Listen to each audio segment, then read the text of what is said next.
आसमान को चूमते लेह लद्दाख के ये पहाड़, और पहाड़ जैसी चुनौतियों से जूझते यहाँ के लोग।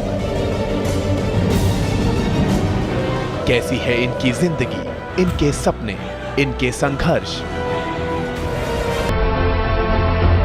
ऊंचे पहाड़, विशाल झीलें और साफ सपाट नदियां, ये दिलकश नजारे शायद ही कहीं और देखने को मिलें, पर यहां रहने वालों के लिए चुनौतियां भी पहाड़ जितनी ही बड़ी हैं।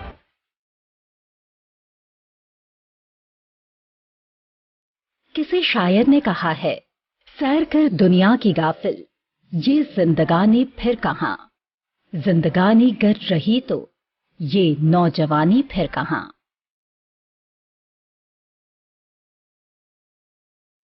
सैर करने के लिए दुनिया की सबसे बेहतरीन जगहों में से एक है लेह लद्दाख।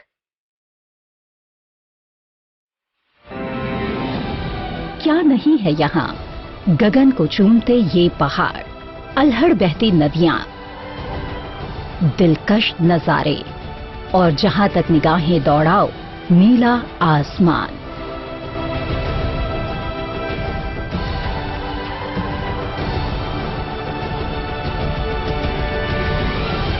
पर हम एक और तरह की सैर की भी बात कर रहे हैं, उस चुनौती भरी सैर की जिसे लेह लद्दाख के निवासी सदियों से झेल रहे हैं। इस संघर्षपूर्ण सैर ने कईयों की जिंदगानी भी ले ली और नौजवानी भी।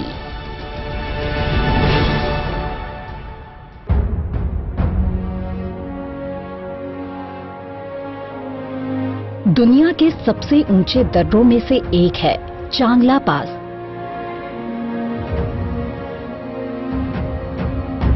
समुद्र तल से ऊंचाई 17,590 फीट। चांगला पास से उतरते ही मिलता है ये नजारा।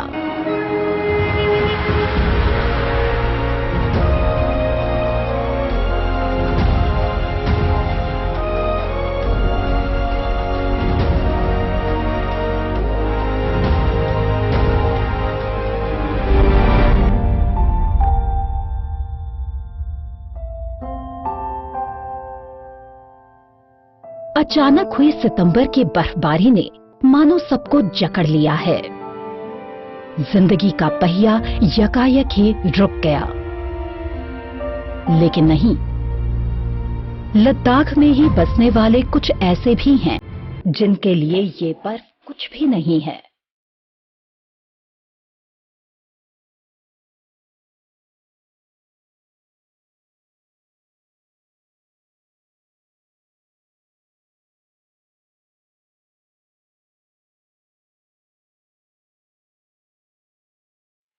ये है लद्दाख के खाना बदोश, जो लगभग पूरे साल ही इन जानवरों के साथ एक जगह से दूसरी जगह घूमते रहते हैं।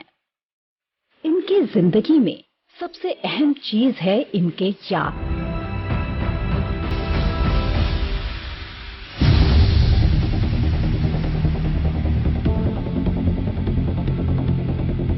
इससे दूध और उससे बने पदार्थों को बेचकर ही ये खाना बदोश अपना गुजर बसर करते हैं। हर साल कम से कम 10 महीने ये लद्दाख के एक कोने से दूसरे कोने तक घूमते रहते हैं।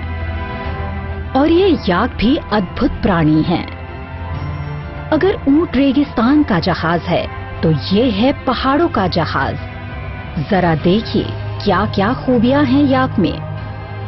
0 से 50 डिग्री कम तापमान को यह आसानी से झेल लेता है।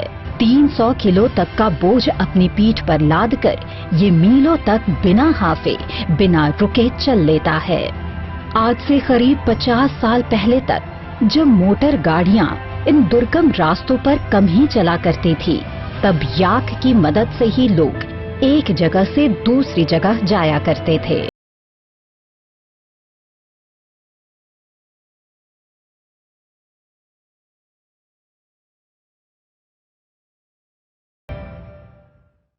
ये सिलसिला आज भी बदस्तूर जारी है, सेरिंग मुतुब जैसे खाना बदोशों के लिए। सेरिंग की तरह ही करीब 20,000 ऐसे घुमंतर आज भी लद्दाख की ऊंचाइयों में अपना जीवन जी रहे हैं। एक चारागाह से दूसरे चारागाह की तरफ सफर करते हुए 65 वर्षीय सेरिंग मुतुब मुस्कुराकर बताते हैं कि वो 15 साल की उम्र से ही इस सफर में हैं। यहाँ से ठंडी का टाइम बहुत दूर लेके जाता है। यहाँ से ये शेख होके ये मुरगू रोड में नाले में शुक्पा कुंसांग करके 2 नाला है, बड़ा बड़ा नाला है, उसमें लेके जाता है। वहाँ बहुत अच्छा घास होता है। हाँ जी, यहाँ से बहुत दूर है, ये हम 2-3 दिन का रास्ता है। हाँ जी, 3 दिन तक वह सामान लोड करके या के साथ जाता है, फिर उधर पहुँच जाता है तो 1 महीना उधर बैठता है, फिर 1 महीने के बाद घास खत्म हो जाए तो फिर और थोड़ा आगे चला जाता है, उधर रहता है। 9 महीना बाहर रहता है, इसी तंबू के साथ रहता है या के साथ जगह चेंज करते करते, कभी बर्फ पर ठंडी के टाइम थोड़ा नीचे जाना, गर्मी आते आते थोड़ा ऊपर ये टॉप के पास तक जाता है। यहाँ से थोड़ा चंगला टॉप के पास आगे भी जगह है, उधर बैठता है 1-2 महीना, फिर बर्फ पड़ने पर इधर आता है। फिर अभी यहाँ थोड़ा ठंडा हो जाएगा, यहाँ से 2-4 दिन के बाद और यहाँ से भी और नीचे जाएगा। मौसम के हर मिजाज को झेला है उन्होंने। उनकी पत्नी 45 साल से उनके साथ ही हैं, कदम से कदम मिलाते हुए।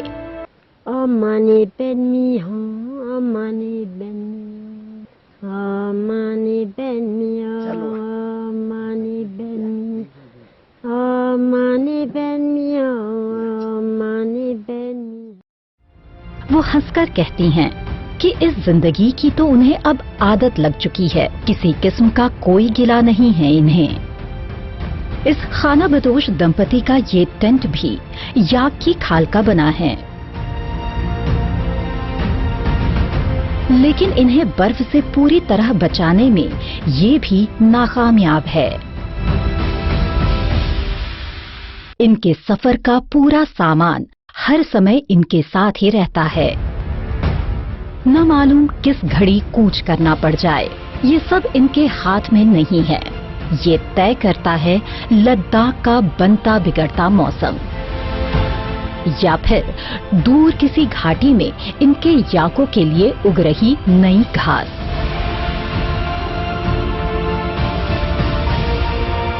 सेरिंग मुतुब कुछ इस तरह से अपनी जिंदगी का हवाला देते हैं।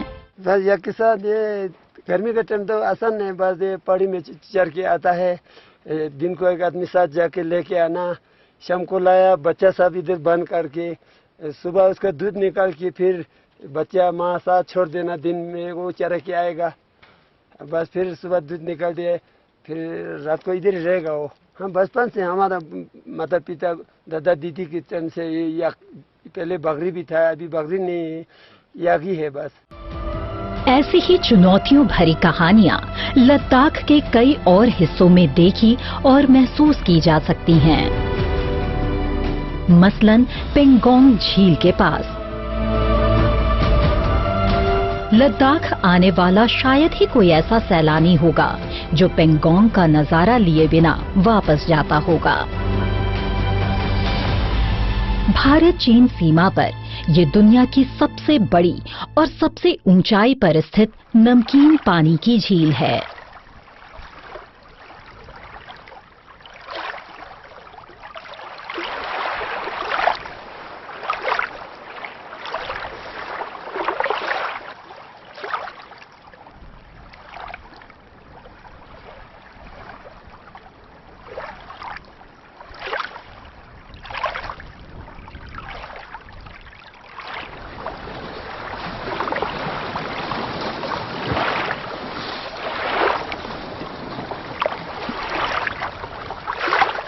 पेंगोंग झील से कुछ किलोमीटर पहले ही इस विशाल घाटी के एक कोने में बैठी हैं चिंगलमसर जाम्पा। सैलानियों में जाम्पा की ज्यादा दिलचस्पी है नहीं और न ही सैलानियों की इस बूढ़ी औरत में।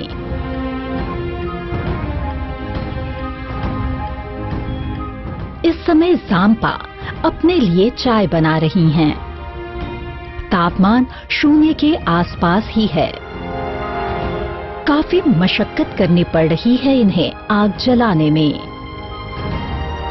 मैले पड़ चुकी पोटली में कुछ खाना भी है, शायद चावल के कुछ दाने। जांपा के साथ हैं 125 के करीब बकरियां और भेड़ें। इन्हीं की ये रखवाली कर रही हैं पिछले 50 साल से। एक घाटी से दूसरी घाटी और फिर तीसरी। जहां जहां बकरियों और भेड़ों के लिए चारा है, वहां जांपा का पहुंचना जरूरी है। जांपा बताती हैं कि इन पहाड़ों से बाहर वो कभी निकली ही नहीं। सपाट मैदान और भीड़ भाड़ क्या होती है, उनका इन्हें कोई एहसास ही नहीं है। इन जगहों की सिर्फ तस्वीरें ही देखी हैं।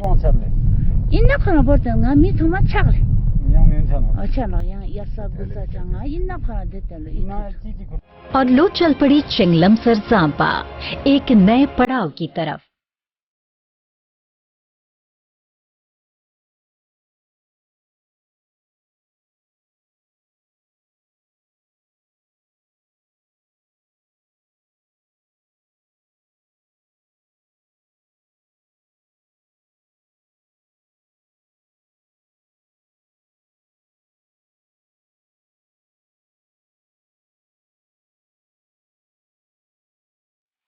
लद्दाख में वन्य जीव भी अनूठे हैं, जैसे कि ये मारमोट।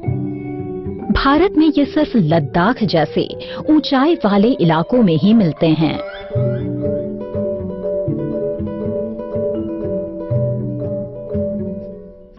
साल के 6 महीने ये अपने बिल में हाइबरनेशन यानी गहरी नींद में रहते हैं।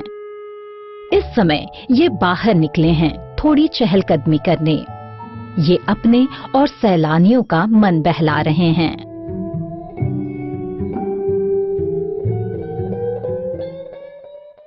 लद्दाख के पोटली में कितनी हैरतअंगेज चीजें हैं, ये यहाँ आकर ही पता चलता है। अब इस नुब्रा घाटी को ही लीजिए।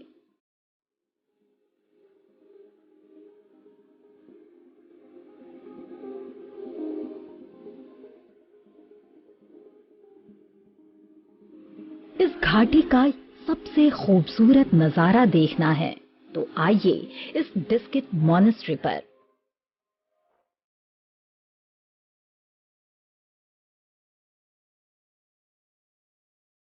नहीं, ये नहीं, ये तो है ही। यहां से देखिए नुब्रा की शान।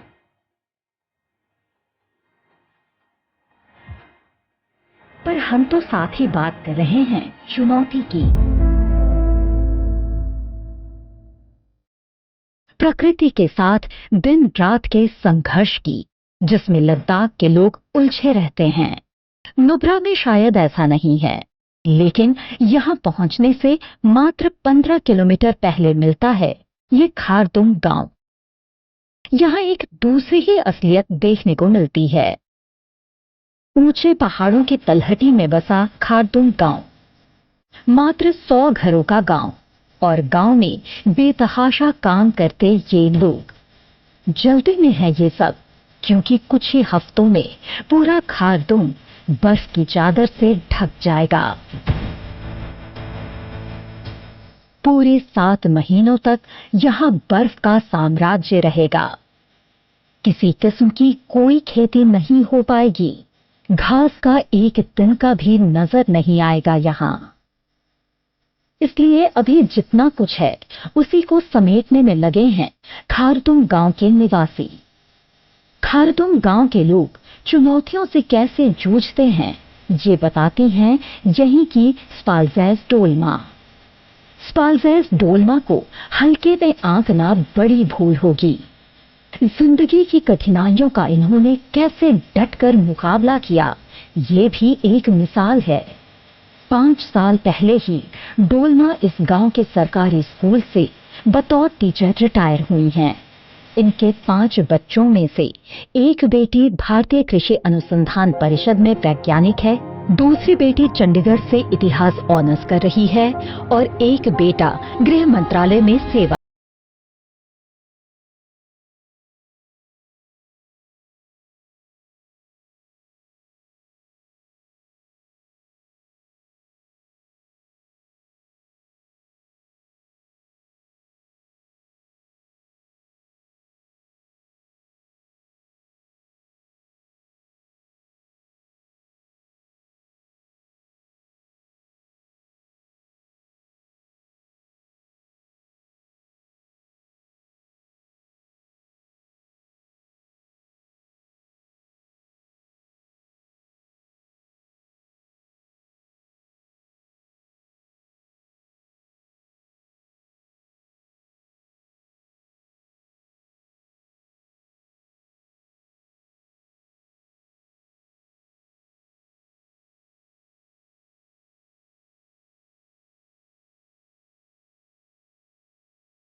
लद्दाख का लोक संगीत भी यहाँ के ऊंचे पहाड़ों, नदियों और झरनों की तरह ही खूबसूरत है। यहाँ की चुनौतियों का मुकाबला करने में ये भी उनकी मदद करता है।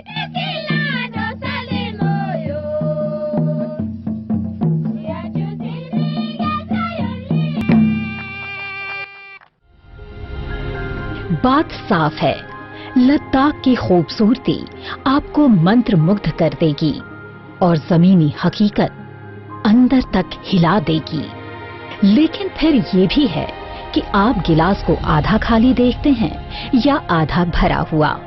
लाख मुसीबतें सह रहे हैं सेरिंग मुतुब जैसे खाना बदोश, पर जिंदगी पर इनकी पकड़ कमजोर नहीं हुई है। खुश रहता है, क्या है, शांति है बिल्कुल।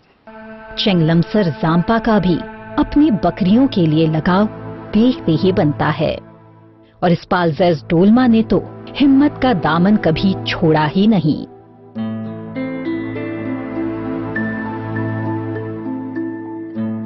डोलमा अपने परिवार के साथ खुश हैं, उनके पोते पोतियां भी उनके साथ हैं। डोलमा मानती हैं कि अपना भविष्य ये बच्चे खुद ही तय करेंगे, न कि हड्डियों को झकझोर देने वाली 7 महीने की ठंड। और ये संभव होगा इनकी पढ़ाई और पक्के इरादों से।